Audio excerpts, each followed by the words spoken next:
नमस्कार दोस्तों, आपका स्वागत है मेरे यूट्यूब चैनल पर जिसका नाम है ई बुक वाला। आज आपके लिए एक नई बुक समरी लेकर आया हूँ जिसका नाम है रिच हैबिट। इसके लेखक हैं थॉमस कॉर्ली। अमीर बनना है तो कुछ आदतें बदलनी होगी। दोस्तों, आपने कभी सोचा है कि ये टाटा, बिरला और अंबानी जैसे लोग हर साल ज़्यादा अमीर कैसे होते चले जाते हैं? या इनके पास कोई अलादीन का चिराग है, या फिर इनके पास ज़रूरत से ज़्यादा या 24 घंटे से भी अधिक का समय होता है? ऐसी क्या बात होती है चुनिंदा अमीर लोगों ने ये अर्थात दिन दुगनी रात चौगुनी तरक्की करते हैं? ना जाने कहते हैं ना जाने कितने सवाल हमारे अमीर लोगों को देखकर ही अर्थात हमारे मन में आते हैं। जाहिर सी बात है हमारे पास इन सवालों के जवाब नहीं होते हैं। चुनिंदा कहते हैं, चलिए दोस्तों, आज हम इन सवालों के जवाब देने की कोशिश करेंगे। मशहूर Canadian actor, motivation speaker Brian Tracy कहते हैं कि सफल लोग वो हैं जिनके पास सफल आदतें होती हैं। New York time best best selling writers John C Maxwell यही कहते हैं कि जब हम अपनी अर्थात डेली रूटीन को ही नहीं बदलेंगे तब तक अपनी ज़िंदगी को नहीं बदल सकते हैं। सफलता का राज है डेली रूटीन को अर्थात सही करना। अब हमें यह पता चल गया है कि अच्छी आदतों के ज़रिए ही हम सफल और अमीर बन सकते हैं।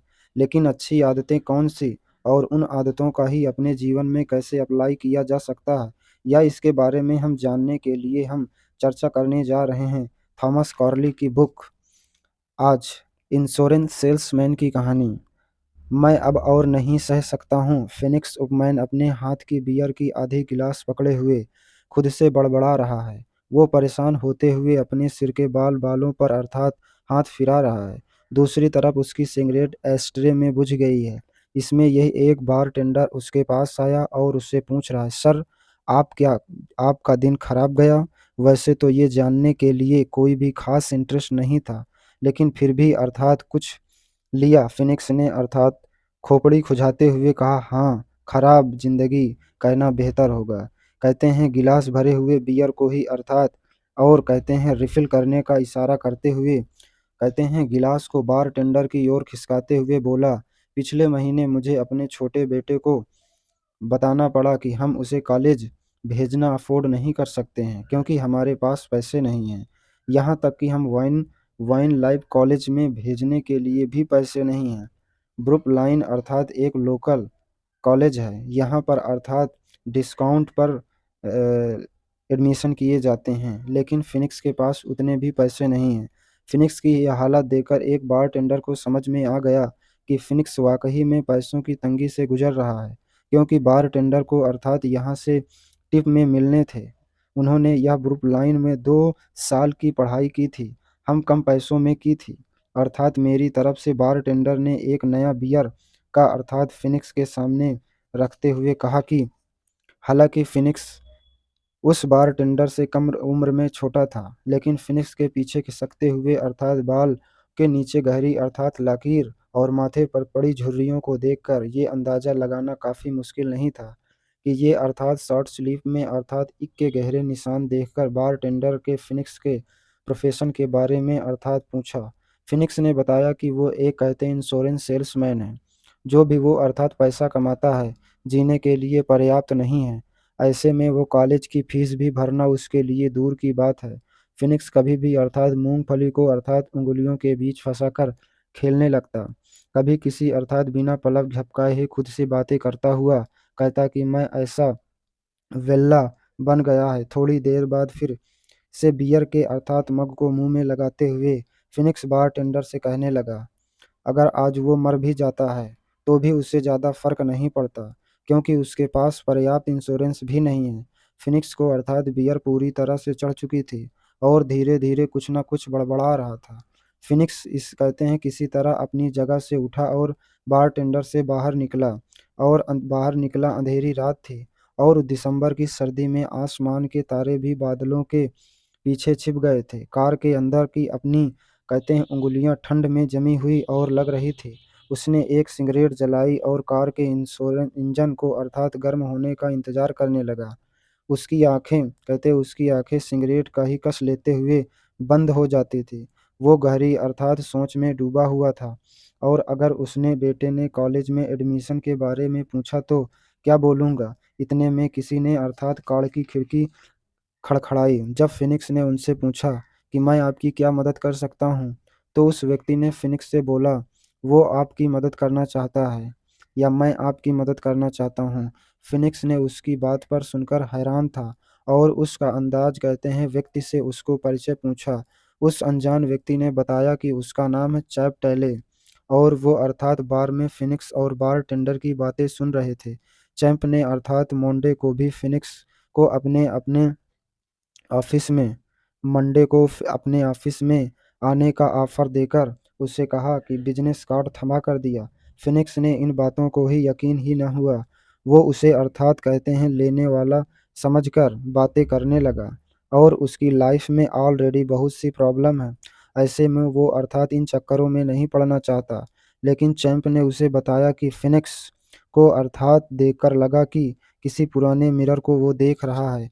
फिनिक्स ने उसकी बातों समझ में नहीं आई, लेकिन उसने सोचा कि यह सब कुछ अर्थात कहते हैं खोने के लिए कुछ भी नहीं है। इसलिए उसने बिजनेस कार्ड को रख लिया और घर के लिए निकल पड़ा। इंश्योरेंस सेल्समैन की कहानी का पार्ट 2।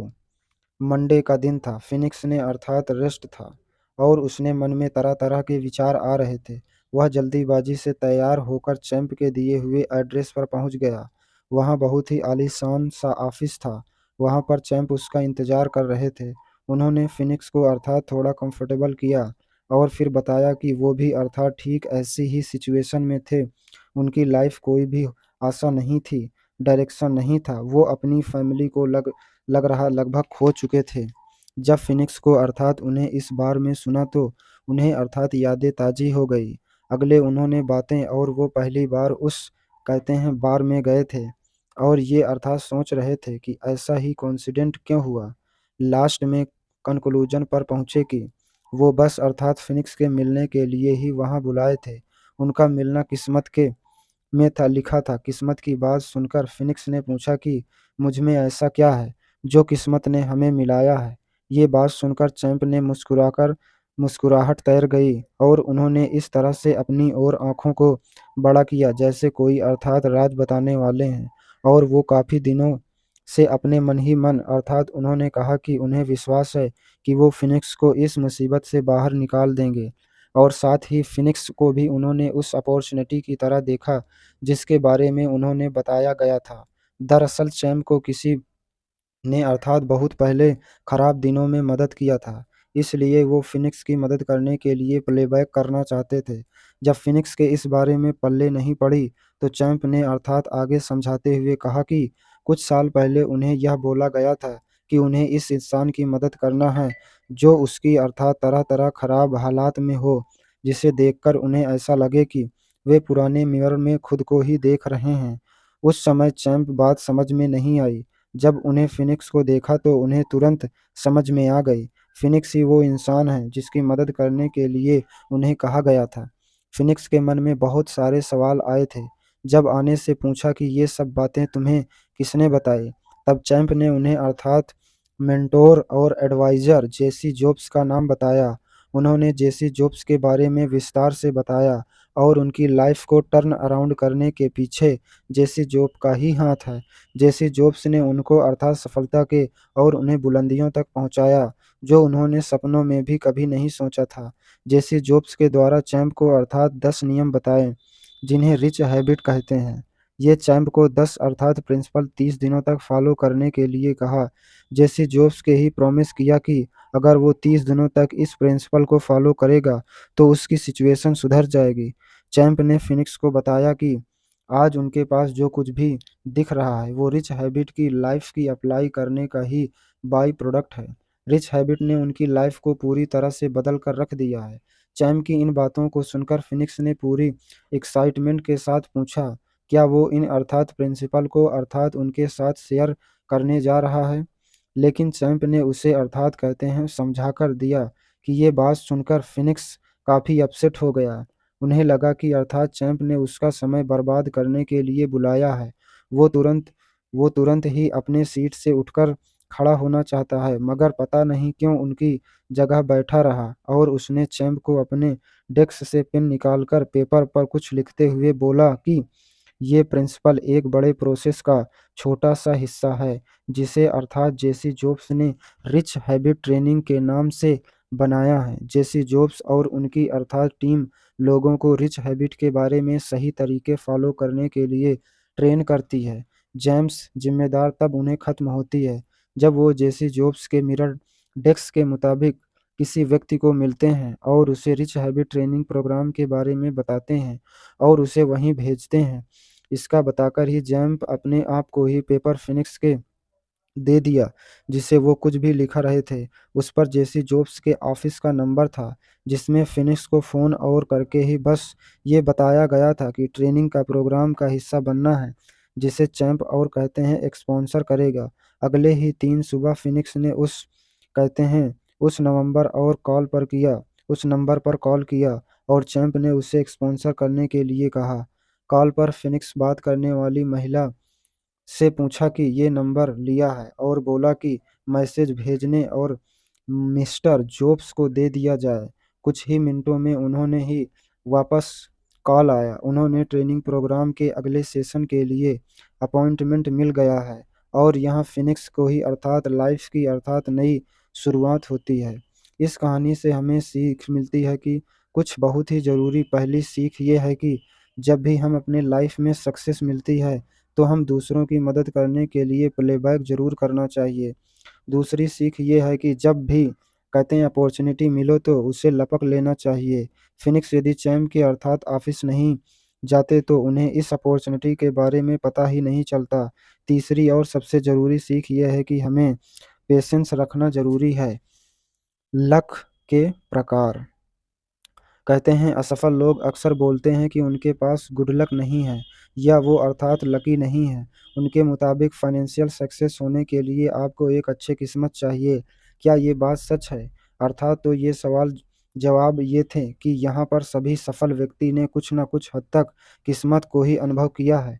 लेकिन लक भी अर्थात 4 प्रकार के होते हैं। लक के प्रकार कहते हैं रेंट गुड लक प्रकार हमारा कुछ कंट्रोल नहीं होता है और इसके बारे में ज़्यादा कुछ नहीं किया जा सकता है और आप कोई लॉटरी या टिकट जीत गए हों या आपके ही अर्थात किसी ने अपनी संपत्ति या जायदाद आपके नाम कर दी हो, हम ऐसे मौके को ही ज़्यादा अर्थात कहते हैं यूटिलाइज कर सकते हैं। कहते हैं लगभग दूसरा प्रकार है रैंडम बैक लक। ये पहले प्रकार का ठीक ही कहते हैं हमारा कोई कंट्रोल नहीं होता है ने के द्वारा ही बाई प्रोडक्ट है के रूप में मिलता है। ये सेब से बगीचे में लगे जैसे और अपने जीवन को तैयार करते हैं और फिर जमीन पर सेब का बीज डालते हैं और जैसे जैसे पेड़ बढ़ता है और आपकी अच्छी तरह से देखभाल होती जाती है अंत में इन पेड़ों पर फल आ जाते हैं। और इस प्रोसेस से हम समझ सकते हैं कि ये जो फल लगातार ये गए हैं इन कार्यों के बाई प्रोडक्ट ही अर्थात यहाँ एप्पल के अपॉर्चुनिटी लक। अर्थात इसी तरह से ही हमें कुछ आदतों को ही लंबे समय तक लगातार करना होगा जिससे हमें भी अपॉर्चुनिटी मिल सके। लक का चौथा प्रकार होता है डेली मेंटल वर्क या लक। डेली मेंटल लक लगभग हानिकारक ये अपॉर्चुनिटी लक का खतरनाक रूप होता है जैसे आदतों की तरह बुरी ही अर्थात एक बीज की तरह होती हैं जो समय के साथ बढ़ती चली जाती हैं और फिर कहते हैं कुछ समय के बाद लेकिन ये खराब आदतें असफल लोगों के पास खराब भाग्य लेकर आती हैं। ये जॉबलेस इन्वेस्टमेंट लॉस और लेकर कोई भी बीमा कहते हैं बीमारी के साथ हो सकता है। हमारे जीवन में भी सफलता हमें सही प्रकार से 8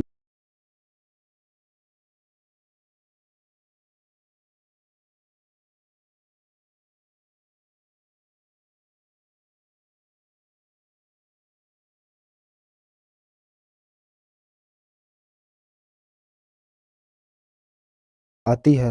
रिच हैबिट का पालन करने के लिए ही अच्छे लक और अट्रैक्ट करने के कारण ही अच्छे अवसर मिलते हैं। इसके लिए हमें हमेशा अच्छी आदतें बनानी चाहिए। रिच हैबिट नंबर 1 अच्छी और डेली कहते हैं डेली हैबिट बनाओ और उन सभी हैबिटों को ही डेली फॉलो करो। सफलता की अर्थात कहते हैं नींव अच्छी हो तो निकल सकती है। सफल लोग असफल लोगों से उनके डेली हैबिट के कारण ही आगे होते हैं या अलग होते हैं। सफल लोगों के पास बहुत सारी अच्छी आदतें होती हैं, कुछ ही खराब आदतें होती हैं। इसके विपरीत असफल लोगों के पास बहुत सारी बहुत सारी आदतें जो कुछ भी होती हैं वो बहुत ही बुरी होती हैं। सफल लोगों को अर्थात कभी भी ये महसूस नहीं होता है कि उनके पास ये आदतें उनके लिए कभी भी असफलता को ही डिफाइन करना या मुश्किल होता है। कोई भी व्यक्ति अर्थात समझ जाता है, इसलिए कोई भी अर्थात थर्ड पार्टी ये काम हमारे लिए कर सकती है। हालाँकि ये इतना आसान नहीं होता है अर्थात इसका सबसे ही सिंपल अर्थात फुल प्रूफ तरीका है। ये सबकी अपने रोज़ाना करने के तरीके, अपनी डेली हैबिट को ध्यान से अर्थात एक्सेस करें और अपनी डेली हैबिट को तैयार करने के लिए और हम सभी स्टेज को अर्थात वीकनेस और अच्छी तरह से जान लेना चाहिए। जब हम समझ जाते हैं कि अपनी खुद की खराब डेली हैबिट को ही हमें सफल होना में अर्थात रोकती हैं, तब हमें सफल होने की ओर पहला कदम और सबसे ज़रूरी कदम उठा लेते हैं। एक पेपर पर हम 2 कॉलम बना सकते हैं। कॉलम 1 में खराब आदतों को लिखते हैं और कॉलम 2 में उन अच्छी आदतों को लिखते हैं। जो कॉलम 1 ही में खराब आदतों की अर्थात जगह लिखने कि जैसे हम अर्थात खराब आदतों को ही लिखने में अर्थात रोज़ एक्सरसाइज नहीं करते हैं, उससे उल्टा लिखते हैं कि रोज़ाना हमें 30 मिनट एक्सरसाइज करना चाहिए। अगर कॉलम पर एक में लिखा है कि मैं अर्थात रोज़ बुक पढ़ता हूँ, तो मैं अच्छी आदतों में लिखूँगा इसका उल्टा कि मैं रोज़ाना बुक ज़रूर पढ़ूँगा, मैं आज स्मोक नहीं करूँगा। तो आप अपनी आदतों के अनुसार ही लिस्ट बना सकते हैं। फिर इन आदतों का ही 30 दिनों तक पालन करना है। समय कहते हैं साथ ही साथ इन लिस्ट को रोज़ाना सुबह, शाम, दोपहर, शाम में रिव्यू भी करना है। इस तरीके से आप खुद के लिए ही अर्थात कहते हैं एक्ट्रैक्टिबल ले सकते हैं और अपनी लिस्ट में रिव्यू कर सकते हैं। मुख्य उद्देश्य कम से कम अर्थात 80% गुड हैबिट पूरा करना है। हम अपनी अर्थात गुड हैबिट का ही अर्थात चेकलिस्ट कुछ इस प्रकार बना सकते हैं कि मैं रोज़ 30 मिनट दौड़ूँगा, मैं अपने डू और डाइट लिस्ट में 80% पूरा करूँगा, मैं अपना समय अर्थात इंटरनेट चलाकर बर्बाद नहीं